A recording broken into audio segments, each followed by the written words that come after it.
قل اللهم مالك الملك تؤتي الملك من تشاء وتنزع الملك ممن تشاء وتعز من تشاء وتذل من تشاء بيدك الخير إنك على كل شيء قدير تولج الليل في النهار وتولج النهار في الليل وتخرج الحي من الميت وتخرج الميت من الحي وترزق من تشاء بغير حساب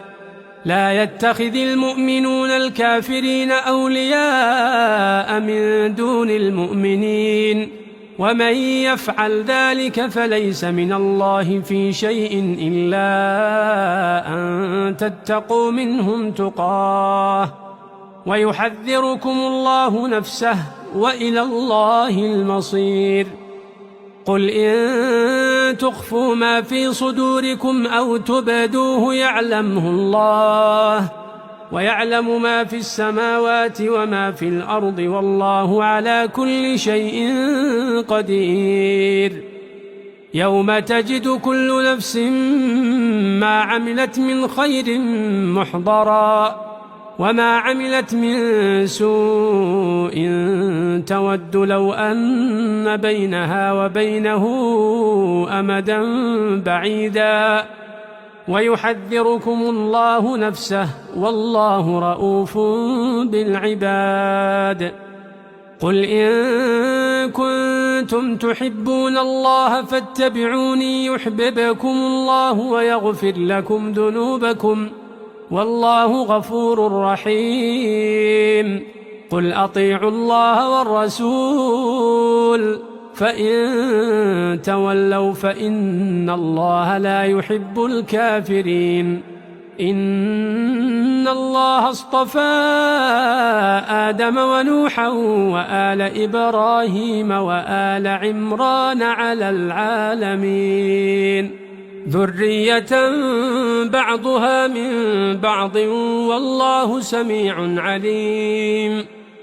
إذ قالت امرأة عمران رب إني نذرت لك ما في بطني محررا فتقبل مني إنك أنت السميع العليم فلما وضعتها قالت رب إني وضعتها أنثى والله أعلم بما وضعت وليس الذكر كالأنثى وإني سميتها مريم وإني أعيدها بك وذريتها من الشيطان الرجيم فتقبلها ربها بقبول حسن